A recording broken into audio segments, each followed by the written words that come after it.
How's it going, guys? Welcome back to TheBlueShifting and welcome back to SeaBed. Last episode, we were able to get reintroduced to Sachiko. We're learning more and more. Things are kind of starting to make sense, but we still have so many questions. I don't know. It's hard to even explain adequately all the questions we have. Ultimately, my question now is what is real? I feel like reality is breaking down, and I'm not sure if it's a metaphysical type of breaking down or a mental breaking down. But there's definitely stuff going on that's a little weird, and a lot of coincidences I'm starting to notice. For instance, one of the ones I didn't mention last time is I've seen a parallel. So we've seen how Takako and Sachiko were friends and how they were dating. But now it seems like we have a divergence where Sachiko feels that Takako has passed away, which I think has happened. But before she passed away, she got sick and she had to go to the sanatorium. And Sachiko, both of them, they have their separation and they're dealing with it. But it also seems like they also are making connections with new people, and that's really interesting to see. If it weren't for the tips, I wouldn't be so sure that Takako might have actually passed away, because it's kind of making it feel like she didn't, but that they broke up. However, I'm getting this feeling that Sachiko and Takako broke up because Takako had to go away to get better, and Takako might have wanted Sachiko to move on. That could be why the nurse was so sad, because she might know Takako is eventually going to pass. And it was sad to listen to the stories and to hear how much she loved Sachiko. And then Sachiko, I don't know entirely. Maybe the reason why she has such a big disconnect between when Takako died and when she actually died, because there seems to be a time difference. It could just be that she died for her in the idea that they broke up, and so for her that was the first death, and then the real death followed. But who knows in this case. Anyway. Back to the mountain village that oddly looks a lot like the Sanitorium. I actually was thinking, because they talked about, Takako talked about how they live in the East Wing, and how there's a West Wing that they just really don't go into. Wouldn't that be really kind of depressingly, serendipitous that the West Wing was a hotel? It'd be kind of crazy, but I don't know. We'll find out, hopefully. Anyway. Light filtered through the window, painting the room in a pale bluish hue. The window seemed to have frosted over during the night. I could even spot a small icicle extending from the roof. The courtyard visible through the window was now blanketed in white. I heard the floor creak. A tiny bead of water traveled down the shaft of the icicle before silently dropping to the ground below. I love waking up on winter mornings. I'm not a huge fan of snow and ice, but if I can stay inside, it's wonderful.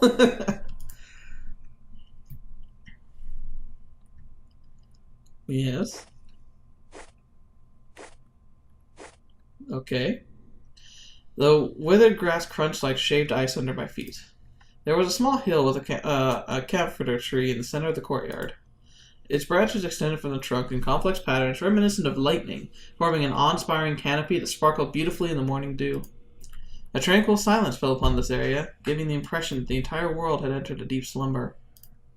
The flower beds surrounding the hill had all withered in the morning sun, and a gardening cart that had been forgotten nearby was half full of rainwater.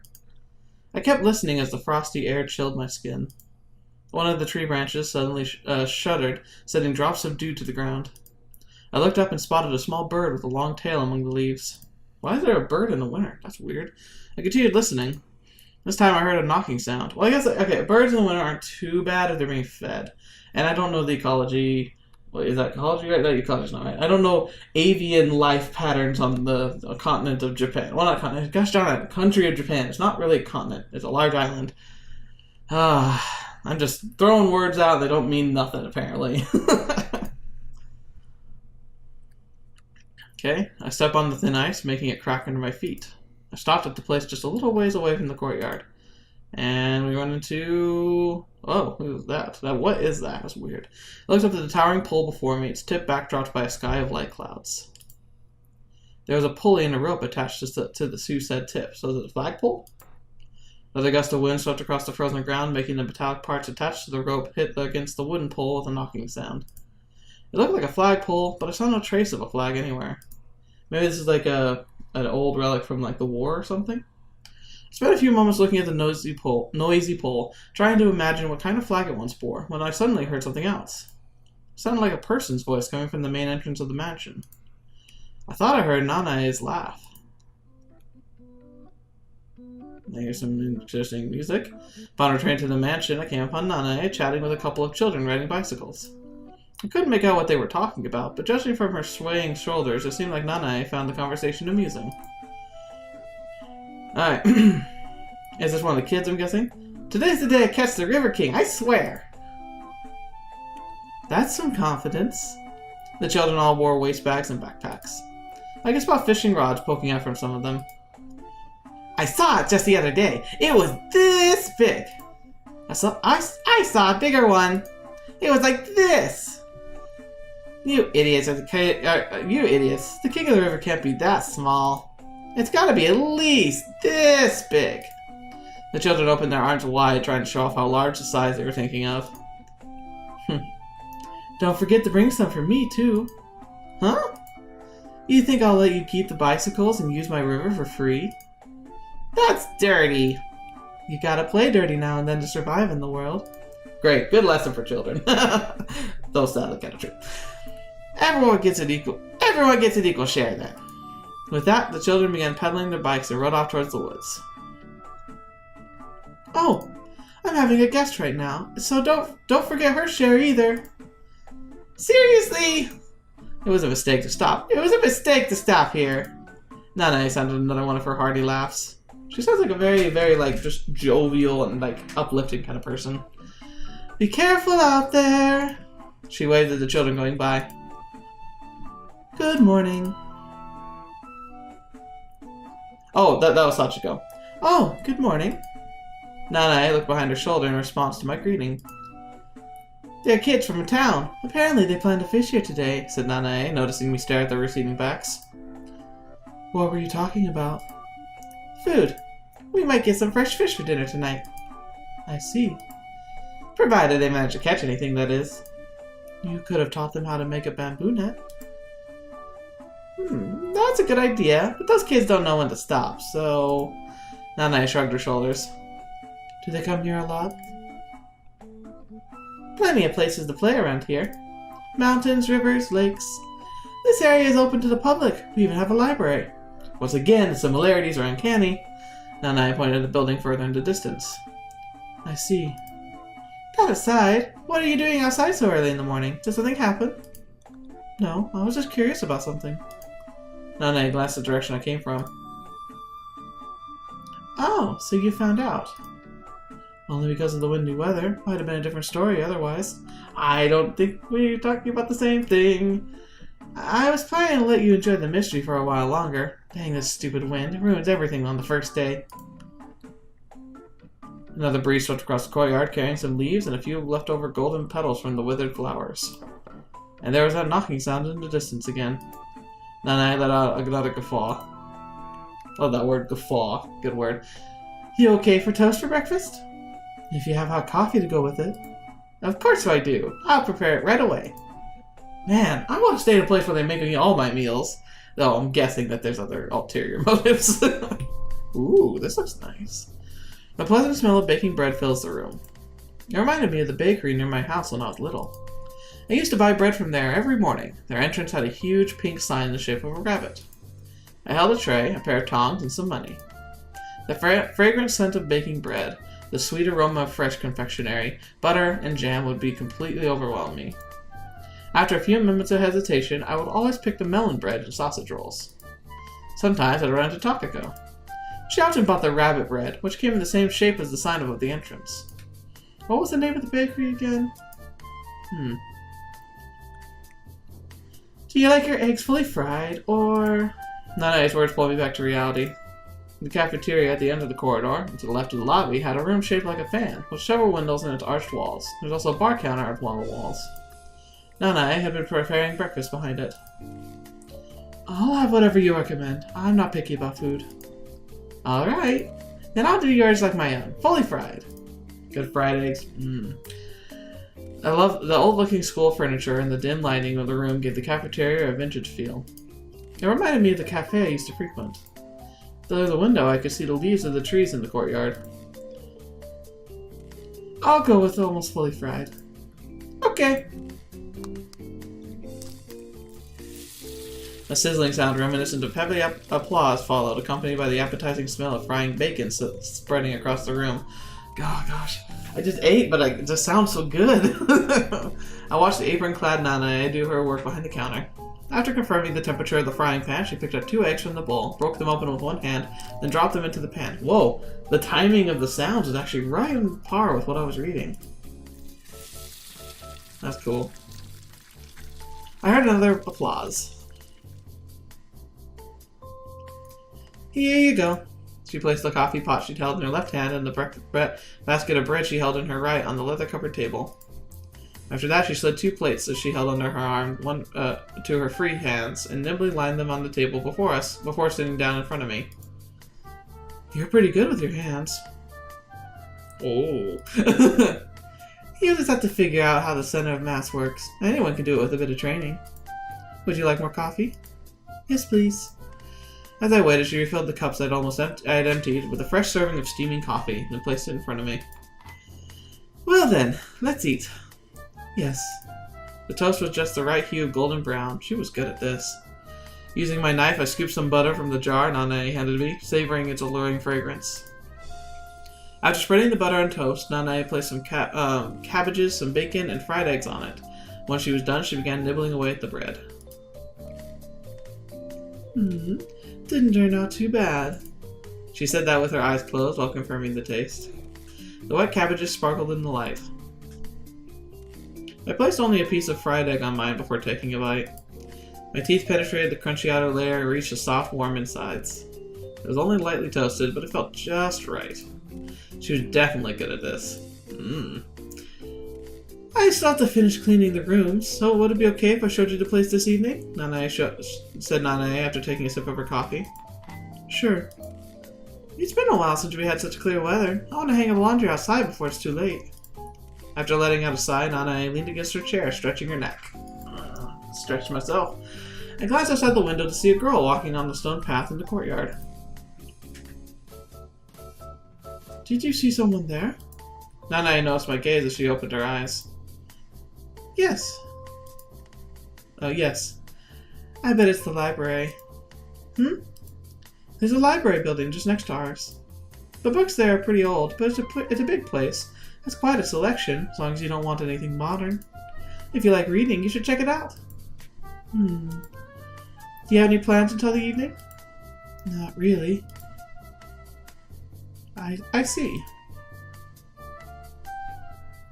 I don't know, it's not light jazz, it kind of feels like light jazz. I felt the sweet smell growing more distinguishable as I continued down the stone path. I made out the hedgerow Nanae told me about right away. It extended further along the path up until it disappeared behind the west wing of the mansion. I continued down the path, covered by golden petals, until I saw a round roof beyond the hedge. 2 large wooden doors barred the entrance to the library. Come on. I'm half suspicious we're going to see someone here that we recognize. I slowly pushed them open, making its rusty hinges creak in response. Dust filled my nostrils as sunlight making its way to the room through the partially opened door, painting a rectangular patch of light on the library's floor. The spacious cylinder-like room had bookcases lining its walls. It had a small staircase on the other end leading to an alcove with a huge window that circled around the entire building. That's cool.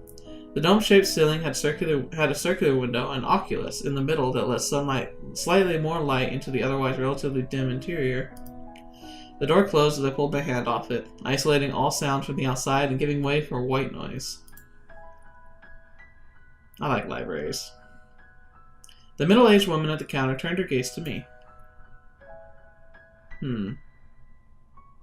Gave her a small nod. She smiled back at me in response before returning to her work. Does she look familiar? I don't know. I don't know! Click, click. The clicking of my shoes was the only sound bouncing off the round walls in the interior. For some reason, it felt like someone's somewhat slow to my ears. The bookcase in the center of the hall resembled the giant stone tablets of some ancient ruin.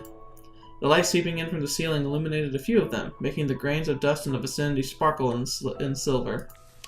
I tried opening one of the books, but it was from a publisher I'd never heard of. I ultimately gave up on trying to find something interesting, and instead chose to find a comfortable place where I could read the books I brought myself. After passing a few more bookcases, I found a somewhat bigger space with a few desks and some chairs for reading. Some books and a whole heap of notes rested on top of the desk. Whoa, who was that? Beyond the desk I spotted a girl on a stepladder, looking at one of the shelves. Definitely a new person. I found a one-person desk sitting next to a window. I sat down and took out some of my books. After removing my silver bookmark, I began scanning the text from the right. The girl I spotted earlier returned to her desk without turning the page. Who are you? She placed a small tower of books she'd been carrying on the desk and pulled out a chair. Her long hair fluttered in the wind as she sat down. Without so much as giving me a single glance, the girl opened a large book and placed it in front of herself, hiding her entire frame from view. What? I was really hoping I'd recognize somebody here, but I feel like I don't. Like the lady at the entrance, didn't really look like anyone I knew, unless it could have possibly been the nurse with longer hair. I don't know.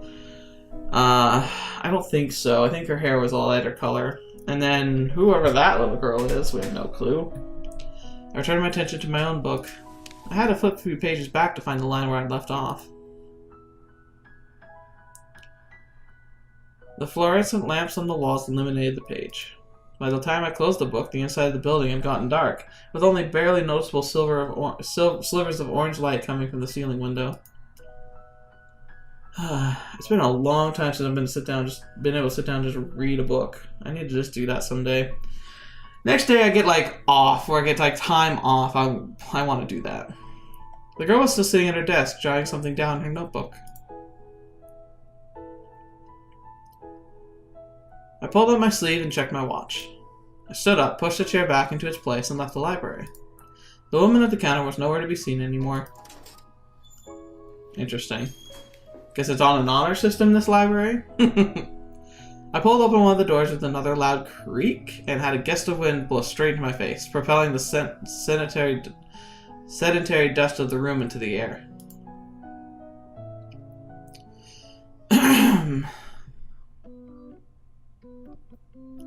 The west wing of the mansion was right in front of the library. The branches of the courtyard's largest oak peeked out from behind the building.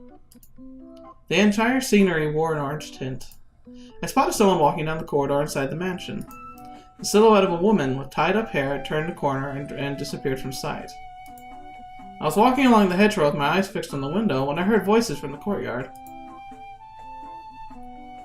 It's not that young anymore. How old was she again? Her 55th birthday was last month.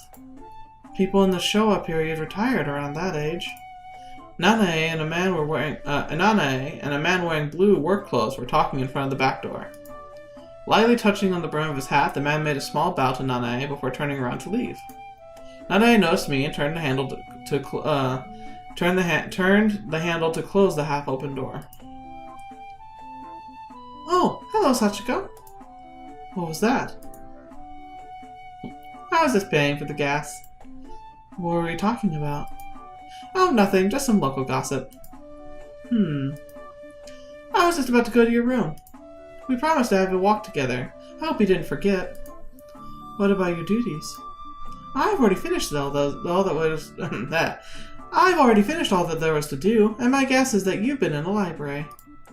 Yeah. I'm glad you found a place to relax. She cocked her head and gave me a light smile.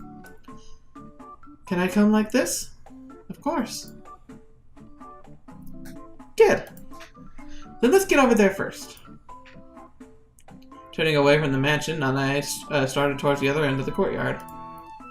Taking a few more steps, she glanced behind her shoulder with a smile, checking to see if I was following her. Okay. Interesting. Possibly some intrigue going on here, that's for sure. We continued down the path stretching beyond the library and all the way to the forest in the mountains. Look! It's a camellia. Camellia. Following Nanae's finger, my gaze fell upon a host of pink flowers blooming in a nearby thicket. Nanae stretched on her tiptoes to reach one of the branches. I'll take one. Oh, no, that's Sachiko. I'll take one. She twisted her hand, breaking off a branch with 2 flowers on it. After giving it a scrutinizing look, she showed it to me. I was thinking of putting these up at the entrance. What do you think? I see. So these flowers were locally picked. Well, we gotta take advantage of the fact that we live so close to nature. It does make more it does make more civilized things like shopping a bit of a pain, though. She hugged the branch to her chest. Don't you find the winter blossoms somewhat more refined? Okay, so they have winter blossoms. Interesting. This is winter bloomers, though. That I think about it. Bloomers? That's why I was struggling with it. But I think she means blossoms. Nanae's question came out of nowhere. After a brief consideration, I agreed with her. That might be true, especially compared to the flowers that always predictably bloom in the summer. I know, right? Winter takes its toll on all living things, but if you look around, there are still flowers blooming, even in conditions like that.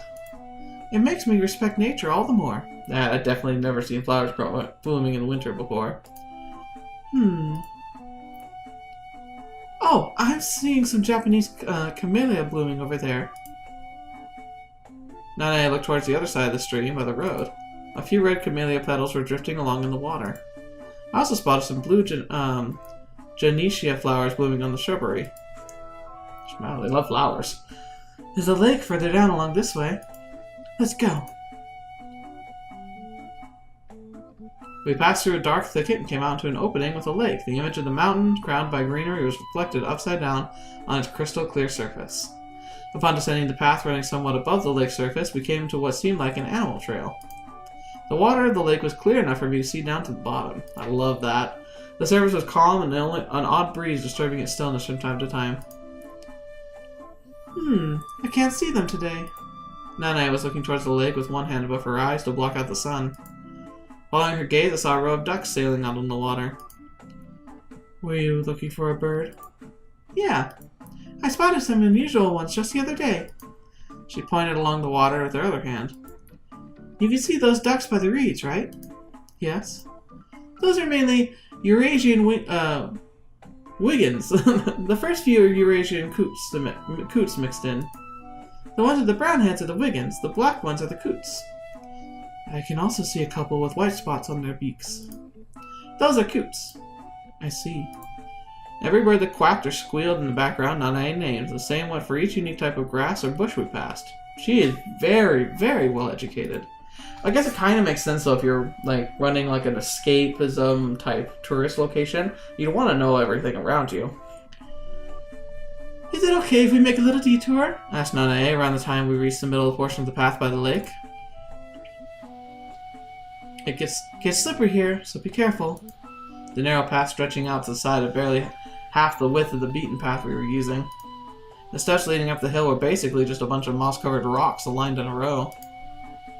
It won't take long. This place I want to reach is just up these steps. Nanae took steps up the rocks and stretched out her free hand toward me. As I took hold of it, Nanae easily pulled me up in a surprising display of strength. The sound of running water intensified as we climbed upward. Hey! Nanae, who reached the top ahead of me, started waving for someone. Oh, it's Nanae! I came to see how you were doing. Nanae let out a hearty laugh. She then gave me a hand again, pulling me up to the top as well. Is this where the boys were? Aw, yeah. The moment I stepped on the even ground, I realized the sound I'd been hearing belonged to a waterfall. I could smell splashing water. The path led us to a human-sized rock rising above the bank of a waterfall. Below us, 2 boys with fishing rods were staring at the water. Weren't you only worried about the fish? Look, Nanae. I heard about the second voice from the other side of the river. A third boy, seizing a rope dangling from one end of the trees, and after taking a few steps back, swung across the river. Ooh. Ah! It sounded like a Tarzan howl and painted a wide arch in the air before landing on the other decently sized rock further away from us.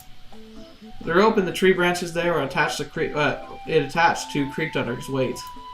He let go of the rope and began energetically waving at us. Hey, I don't want to see you doing that again. What if you fall and break your neck? Huh? The boy pressed his fingers against his cheeks in an attempt to mimic the exaggerated expression of a certain Munich painting. I don't know what that's about. I thought you came here to fish. Wow! I knew you only came here for the fish. Don't worry, I love you all just right next to the fish. Nanae let out a laugh as she descended a little path from the rock. She's very fun. So, did you catch anything? Huh? Don't you guys feel cold all of a sudden? Said one of the boys at the bank with a smile. Yeah, I think it's time we started packing up, replied the boy that crossed the river. Uh-oh, I think they got something. Let's see. Finishing her descent, Nanae crouched in front of the fish basket. Ooh, you caught some chars. 4, 5, 6. Ah, this one's pretty big. Hey, that one's mine, said one of the boys, whipping his wet hair with a handkerchief. Who's that lady, Nanae? A new friend? She's our guest. Hello. Hello. The boy who previously asked who I was met my modest greeting with a deep bow. The other boys finished with rods also bowed. So one of those was her saying it. Gosh darn it. I still lament. This game is so hard to tell who's talking. Make sure there's something for me and my guests. Okay. You can have this. It's the smallest one. The boy pointed at the biggest fish in the basket. For me? Thank you. Oh, what about me? You can have this. Oh, so I think the biggest one's for Sachiko. He pointed at the smallest fish. You've got some guts, kid. Oh, very sweet. Very touching. Very confusing.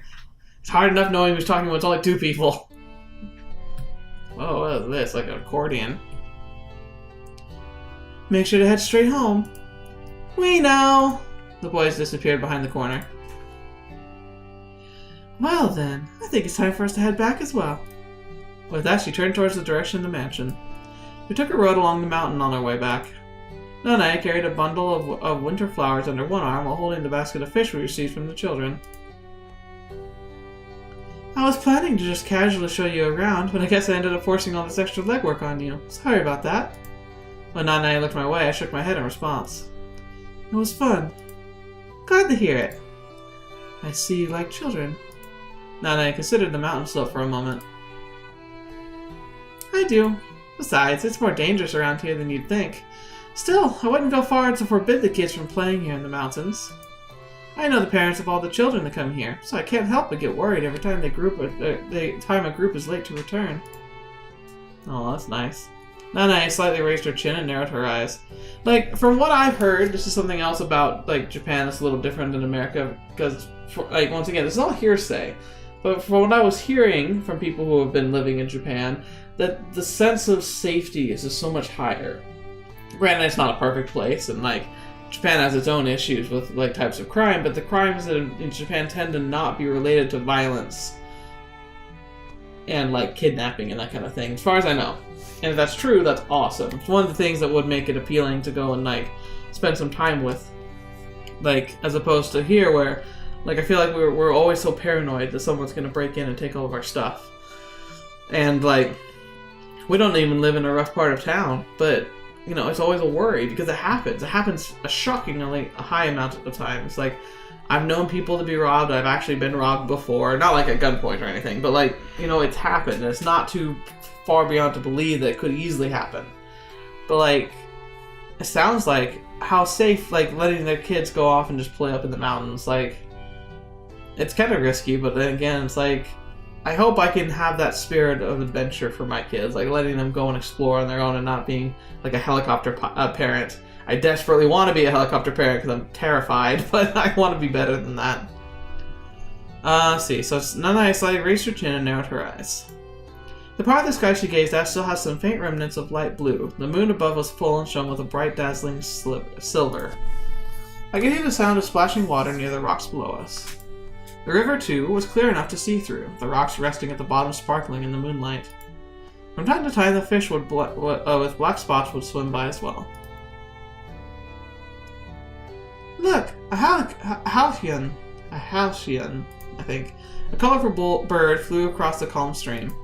The feathers on its back glittered in the blue, even in this lighting. I wonder if it's trying to catch a fish. I think so. They tend to land on the branches above the water, and once a fish passes by, they instantly make a move on it. When there's no conveniently placed branches, they just hover over the surface. They are well known for their incredible abilities to track down and catch fish. I see. This one seems to be really good at its job, just like how steadily it flies. Sometimes you can see them having trouble matching the flow of the river, jerking back and forth. I imagine they eventually learn how to do it correctly by watching their parents or siblings. Shortly after the halcyon abruptly disappeared from view, I heard a splash of water. A moment later, it had landed on a branch with a fish in its beak. Oh wow! We were lucky to see that! Indeed. The trees littering the mountain slopes on the other side of the river had crowns of color of autumn. The sky above them had now turned completely dark. Yeah. Let's grill this fish when we get back. We can make sashimi out of the big one, but most river fish go better with salt, said Nanae after a long period of silence. You're the boss. What? Your energy and easygoing attitude remind me of someone. Oh, how so? She was an oddball too. Hey, you calling me an oddball? Nanae raised her arms and shrugged her shoulders, seemingly trying to confirm her own appearance. Couldn't help but chuckle. She answered me with a mischievous smile. Yeah, it's interesting. So she is kind of similar to Takako, but she can cook. Dinner's gonna be ready in a heartbeat. I'll drop by your room once it's done. Alright. Oh, that's very pleasant. And now we're gonna have a pleasant dinner, I'm sure. A whole bunch of plates lined the table of our cabin today. A red plate with thinly sliced ham. A basket with bite-sized pieces of French bread, sorry, not French toast. That'd be an odd compliment to this meal. Steam billowed through the yellow cazuela plate. It was filled with sautéed eggplants, tomatoes, carrots, and had soft-boiled eggs for topping. The plate with lamb steak had a garnish of fried potatoes and cabbage. Holy crap! This is a freaking... How did she have time to make all this? This is a meal you start at like 3 in the afternoon. In the middle of the table rested a plate packed with chicken pela. I think it's pela. And finally, at the side, I spotted the salt grilled char we'd received earlier today. I was going for a somewhat Spanish dinner tonight. Nanae pulled my chair back, gesturing for me to sit down. At my side of the table, there was a silver tableware and a neatly folded napkin adorned with checkered pattern, just like yesterday. Did you make everything? Nah, I just grilled the fish and made the pela. The rest were done by my auntie. Oh, okay, see, that makes more sense. I'm glad they cleared that up, because otherwise this would be Superwoman, who can travel through time. Noticing the bottles of white and red wine on the table, Nanae picked them up in both hands. I told her I didn't need a whole bottle for myself. I spotted 2 other glasses at the other end of the table, one near the window and the other near the corridor. That is a lot of wine. I wonder if that's for the person I saw at the counter in the library. Yep, that's her. Who's that? Nanae checked the labels on each bottle of wine, then lifted both bottles. Which would you prefer? The white wine in her right hand and the red in her left. We have some sparkling wine too, if that's what you like. I wasn't too particular about the wine, so I ended up picking the red on a whim. Nanae nodded and placed a bottle of white wine on the table. I grabbed one of the mini breads and broke it up into 2 pieces. It was still warm inside. I placed a slice of ham on it and put it in my mouth. Did your auntie say anything? Just to tell you hi. I see. I placed a new slice of ham on the other piece before popping it in my mouth. That bread is good, isn't it? I nodded with my mouth full. We import the dough directly from Spain. That seems like it wouldn't last that well. Bread dough has live cultures of yeast in it if it's properly made, but, like, you let it... Maybe you should have frozen. It has a very fragrant smell. Auntie used to live in Spain for a while. Sometimes she gets all nostalgic about those days, and that's when I get treated to some delicious bread and ham. Interesting. Because Didn't... Okay, hang on. Didn't Sachiko and Takako talk about going and living in Spain someday? Wasn't that a thing? Opening a flower shop? Like, they had the conversation in what we now learned was Italy. But didn't she talk about living in Spain? It's weird. This is weird. I see. The char is going to be delicious, too. The grilled fish rested on Japanese-style plate. Ingredients straight from the farm. I almost feel like I'm at some sort of fair. Beats the stuff over at the department store, that's for sure. Nanae sounded a laugh. I picked up my chopsticks and took a piece of the fish's from the fish's stomach area. Ugh. The tender yet crispy piece melted in my mouth. It's good. Let me check. Nanae took a piece of the white flesh for herself and put it in her mouth. She slowly chewed it for a few seconds before gulping it down. Hot! Hot! But pretty nicely done otherwise. Do you happen to have a sensitive tongue? I wouldn't go that far. Nanae let out another laugh. Her smile seemed a little wooden. I've got to make sure they know I'm grateful for the gift. Yeah. I'll thank the kids next time I run into them. Alright, I think I switched the lines too. I saw something interesting too. You're actually a closeted sadist, aren't you, Sachiko? I'd like to thank your aunt for the delicious meal. That conversation made no sense to me. Okay, let me read that. Gotta make sure they know that I'm grateful for the gift. Yeah, I'll thank the kids next time I run to them. I saw something interesting too. You're actually a closeted sadist, aren't you, Sachiko? I'd like to thank your aunt for the delicious meal. Oh, she'll definitely love that. Yeah, that conversation makes no sense. What? Am I missing something right here?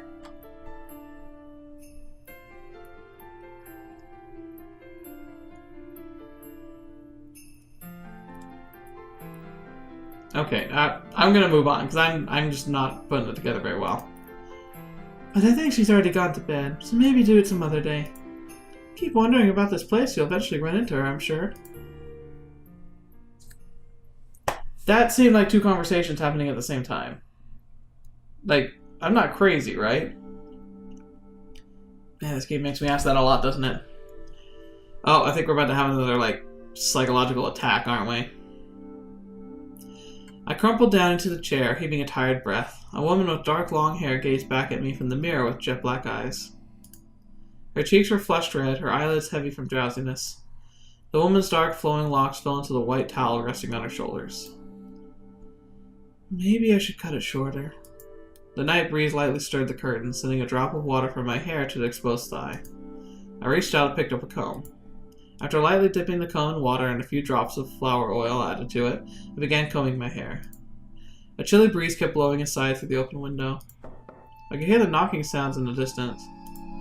Takako had a habit of curling my hair around her finger to smell it. It was a motion similar to kissing the hand of a princess.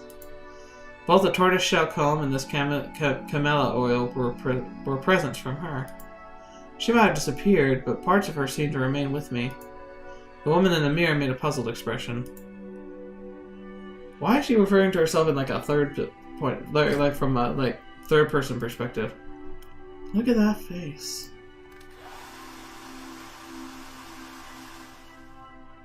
Oh. I turned off the hairdryer and placed it on the dresser. I stood up, took my pajamas out of the carrier bag, and got dressed. After circling around the bed and opening the cabinet, I found a light pink insect repellent tape in an otherwise empty drawer. Once I emptied the contents of my carrier bag into the bed, I folded up my spare clothes and stuffed them inside the closet. As for my toiletries, I left them on the nightstand in the bathroom. I returned the lighter carrier bag to the ground, and with nothing else to do, sat down on the bed. Okay. Yeah, the weirdness. It's definitely weird. Sachiko is more of the weird side. Okay. The knocking sound I heard earlier did not melt into the night sky. Instead, it seemed to have been reverberating in a narrow space. I looked at the window to see curtains folded calmly beside it. The pale moon hung motionless in the dark sky. Oh, I thought at the door? No. I turned the knob adorned with the chrysanthemum carvings and stepped outside. The branches of the oak tree cast dark twisting patterns on the floor through the window. Oh, hello, Takako. To my right, I spotted a girl that resembled Takako descending the stairs. I began following her, eventually breaking into a dash. Even knowing my loud footsteps would wake someone, I still wouldn't stop. I only halted up at the circling down of the spiral stairs that led to the lobby. On quickly surveying the area, I realized there was no one else around. Out of nowhere, I could have sworn I heard the front door close. I hurried to the door, turned the knob, and stepped outside. The lack of streetlights made it difficult to see. Yeah, I bet! Oh, hello there, Sachiko. Startled, I turned towards the source of the abrupt voice and saw a person's silhouette emerge from the darkness. Oh, whoa, what? What? It was Narasaki. Whoa, what the heck? The corners of her lips curled as she drew in closer to the light. He ran all the way here just to greet me. I'm flattered. Narasaki? I looked her over from head to foot. Seriously, though, what are you doing here dressed like that? I was just... What about you? What are you here? I came here for a vacation, much like you. I was actually thinking of going up to your room right about now, so your timing was impeccable. If you're not busy, can I come over for a bit? Sure. It's kind of weird. In that case, let's hurry on. I'm kind of freezing out here. Narasaki made a brief smile and entered the mansion ahead of me. Okay, well that's a fascinating twist. Alright, let's see what this conversation leads us real quick. Narasaki removed her coat and scarf as we entered my room. She placed them on the chair in front of the mirror. Then, as though having suddenly remembered something, she walked back to her coat and pulled out a small box from one of its pockets. She handed it to me. I brought you something. It was a tiny white cardboard box that easily fit in my palm, and I did the cover to find two little bears inside, both with ribbons around them. It's a very cute present. One bear was white, wearing a frilly one-piece dress. The other was a brown and dressed in an apron. Pretty nice craftsmanship there, huh? They have clips on their backs and they're magnets inside. You can basically use them to attach any piece of paper attach pieces of paper to a whiteboard. So they're not just for decoration. After looking at the bears some more, I closed the lid. Thank you. What a weird gift. I'll make sure to put them to good use in my office. I'm glad you liked it. You're actually quite fond of things like this, right? I am. Though I don't really buy them for myself. Thought so. Narasaki made a satisfied smile. I placed the box on the side table next to my bed. Are you thirsty? Yeah, do you have some hot coffee in here? Only if you're fine with instant. I'll take what I can get. I just had a thought. What if she's not real? Like, I think she's real as in, like, back in town she's real. But what if Sachiko here... Oh my, got a little weird shirt flip there. What if Sachiko was seeing Takako and her mind kind of panicked, and now she's invented Narasaki here as like a counter hallucination to her hallucination? It seems weird that she would be here. I added coffee powder to the cup and filled it with boiling water. I returned to carrying 2 cups of steaming coffee, one for each of us. Where's the hot water coming from? Thanks. I added one of the cup to Narasaki and sat down on the side of the bed. The bed creaked under my weight. I really should have come by train as well. I scraped the bottom of my car driving through these mountain roads. They sure weren't built with modern cars in mind, let me tell you. You came by car? Yep, I came back from parking at the place the lady told me about. Isn't this place, quite far from your clinic? Yeah, the trip took about 5 hours, I think. A portion of which I must have wasted getting lost on those roads. Considering most of them aren't even on the map, it was a total pain to navigate. The train brought me straight to the foot of this mountain. Well, it's been ages since I drove my car. And nothing beats blasting loud music with your windows open when you speed through the highway. After drinking half her coffee in a single gulp, Narasaki once again leveled her gaze with mine. Did I surprise you? Yeah. It's been a while since I could take a long vacation. Originally, I planned to spend it in Hawaii or Guam, but I couldn't get my mind off, so... After finishing the rest of her coffee with a second gulp, she placed the empty cup on her dresser. Thank you. You're welcome. You're welcome. Narasaki waved her hand like it was no big deal. She then glanced towards the window, stood up, and walked closer to it. I've almost forgotten how much better you could see the stars out here in the country. Joining her thumb and index finger to form a pair of binoculars, Narasaki examined the sky. How did you spend your time since coming here? Oh, I've just been relaxing. How do you feel? Pretty well. That's good to hear. I think this place is somewhat similar to a childhood home. I've been remembering the past lately. Yeah. That place was out in the countryside, too. I took a walk in the woods today. It's been a while since I've set foot on a real soil. That's what you get for living in so-called concrete jungle, I suppose. I felt it almost as though I was transported to a different world. Funny thing is, it's exactly the same kind of thing that used to be more familiar to me. Yeah, I remember the three of us spending a lot of time playing by the river. Narasaki gently narrowed her eyes. I wasn't too into it, though. Well, I guess it was usually Takako who wanted to go on adventures. She was the one who'd always slip and fall into the river, or into the hole dug for sweet potatoes, or stumbled on some random tree root and fall face first to the ground. I remember how we always had to explain to her parents what happened. One time we even had to carry her to the hospital. Narasaki covered her mouth with one hand, unable to contain a chuckle. Her shoulders trembled for a few moments as she giggled. She soon continued. You jumped through that door like you were being chased. Did you see something again? Well, why did you think that? Well, from where I'm from, it's not exactly normal to rush out of the house in the middle of the night. I suppose you have a point. I tried to come up with an excuse, but couldn't think of anything. I saw Takako in the corridor earlier. And chased her outside? Something like that. Was it the first time you saw her running around here? Yes, but I also saw her just before leaving. I told her about the episode of Takako in the bath. After giving a detailed explanation about everything I did that evening, I briefly summarized my conversation with the hallucination.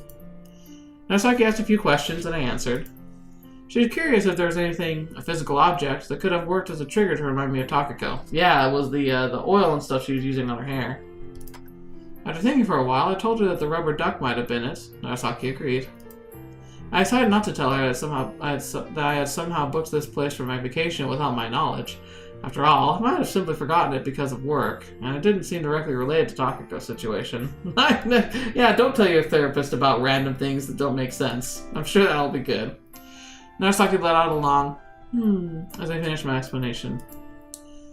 When I last visited your clinic, you said you wanted to observe my progress for a while before going anywhere further. I asked her if we should start thinking about that alternative treatment methods if my symptoms failed to subside, but she shook her head. Maybe this isn't something that just goes away overnight because you regained your memories. I think we should observe it for a while longer. Narasaki made a tired expression and stretched her arms, most likely exhausted from the long trip. Okay, hello. Oh yeah, that's the bath scene from before. I looked away, trying to remember Takako from earlier today. Then I thought about Takako I saw in the bath. Narasaki said there might have been a physical object that made me see hallucinations of her. That earlier case is most likely the rubber duck in the bath. But I'd never been in this inn before, at least not with Takako. So there's the oil. Can the whole town function as a trigger? Maybe I saw her again because this place reminds me of our old home. It's possible. Or maybe it's something you brought with yourself. I thought about my luggage for a moment, but I was pretty sure I didn't bring anything that used to belong to Takako. I gave up on continuing along that train of thought. I came all this way, but I suppose things aren't going to be that easy. I've said this before, but people don't just get better overnight. The important part is now that you're physically healthy. By the way, you said you were curious about something when we last met. What was it? Before she could pry further, I reminded Narasaki of what she said last time I visited her clinic. Oh, that was Sachiko, I guess. Narasaki pointed at the clock next to the dresser. That aside, don't you think it's gotten a little late? Shouldn't you go to bed? I should, but then Takako came along, and now you're here. It'll be a while before I start feeling sleepy again. Narasaki's lips curled into a smile. She then made a resigned expression. She placed her right hand on her chin like a detective from an old movie. After seeing that, I glanced at the clock again and changed my mind. Well, maybe it's okay. I don't feel like I could properly think about it, even if you told me right now. Narasaki placed her hand on the table. Good. I'll be here tomorrow as well. We can talk about it any time. There's no need to rush. Yeah. I glanced at the sky, finding its color somewhat peculiar. It seemed as though someone had spilled green and yellow dye up into an indigo canvas and laden with stars. The only round silver moon hung clear in the corner of the sky. I realized that Narasaki was looking at me through her finger binoculars. What? Tell me what can be seen from here. I gave her an apprehensive look, but she said it was just a little psychological test. Me? It looked as though Narasaki momentarily furrowed her brows. It was such a slight movement, I might have imagined it, though. I didn't tell you whose field of view I was talking about, but you picked mine. Seems like you're the kind of person that puts others above herself. Thank you. I found it pretty simplistic for a test coming from a professional. Then again, maybe it lacked some punch precisely because it was meant to be serious matters, not used to be party tricks or a piece of trivia in some variety show. I will also point out, psychologically, if you want to be able to get good answers about yourself, you need to be doing unexpected answers. Like answering naturally without thinking that there's any precursor or reason for it. It actually reminds me a lot of trying to find out which foot was dominant, like my dominant foot when I was trying to grab a snowboard when I started learning. Because I'm right-handed and my right eye is my dominant eye. But I never thought about which one was my dominant foot, and I don't do a lot of sports, at least especially before this, so I didn't really know. And so I assumed it was my right foot, but I was having a heck of a time snowboarding, and someone mentioned that I might be doing it wrong. And they did a quick test where someone just kind of came up behind me without me knowing, and they pushed me. Not enough to make me fall over, but to make me stumble. Because, oftentimes, if you're standing kind of, level and you don't, there's not really a whole lot going on and you get shoved, your dominant foot will be the one that catches you because it's the first to move. And it was my left foot. And so from then on, I started snowboarding with I think it's called, goofy. It's regular and goofy. And goofy's where your left foot's your dominant foot. And it was so much easier to do it that way. It's one of those weird things, I don't know why, but that's just the way it is. Anyway, so I'm thinking possibly she did that quick test where she was she held up her binoculars and she's like, what can you see from this point of view? And she immediately jumped to the idea, oh, it must be from her point of view. It's kind of a way to show what her instincts are. By the way, did you meet that person you met in Italy? Nanae? Yes. Our conversation seemed to stop there. Realizing I was holding an empty coffee cup, I placed it on the side table. I went on a walk with her. We picked flowers and watched some children fish along the way. That must have been fun. Yes. Nanae smiles a lot. I'm sure she enjoyed it. I was talking about you. My lips curled up slightly as I recalled today's walk. That's right. Nanae kind of reminds me of Takako a little. Especially when I saw her talking to the children. Oh, I hope I can meet her too. Should be able to. As we finished discussing Nanae, Narasaki told me about time for her to go. She glanced at the cup in her hands. There was still some cold coffee left in it. Listen, you don't need to rush your treatment. You need to slowly and meticulously unravel one entangled thread after another. Pulling on them with force will only make things worse.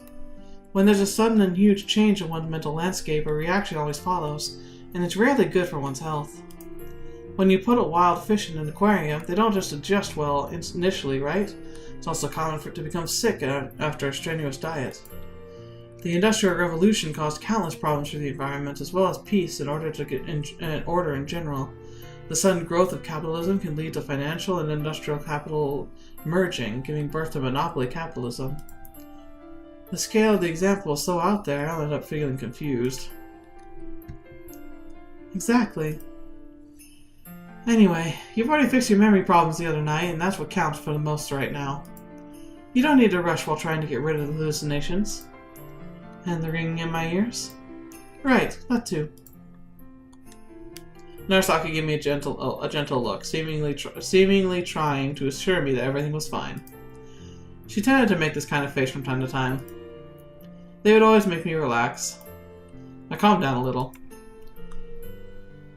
Somewhere in my mind, I was hoping not to see hallucinations here, so encountering Takako tonight must have upset me all the more as a result. I'm really glad you came. Hearing you say that's already made the trip worth it. Narasaki finished her coffee, picked up her scarf, and left. After putting the cups away, I lay down on the bed. Turning my head to the side, I saw the night sky through the window. The moon shone brightly in the darkness, illuminating the trees, leaves, and the ornamental sheep figures next to the window with a silvery light. As I closed my eyes, I felt like I was drifting along the surface of the sea. The fresh, salty air coming in from the open window must have been the cause of it. The furniture floated in the water. Before I knew it, my consciousness melted away and I found myself in a dream of the past.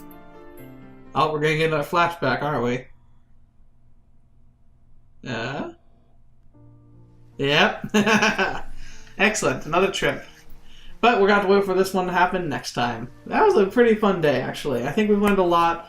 I really think there's definitely some chemistry between Sachiko and Nanae. But we'll have to see if anything actually happens. I mean, she's still kind of dealing with a lot. It's not really a good time to be in a relationship of any kind.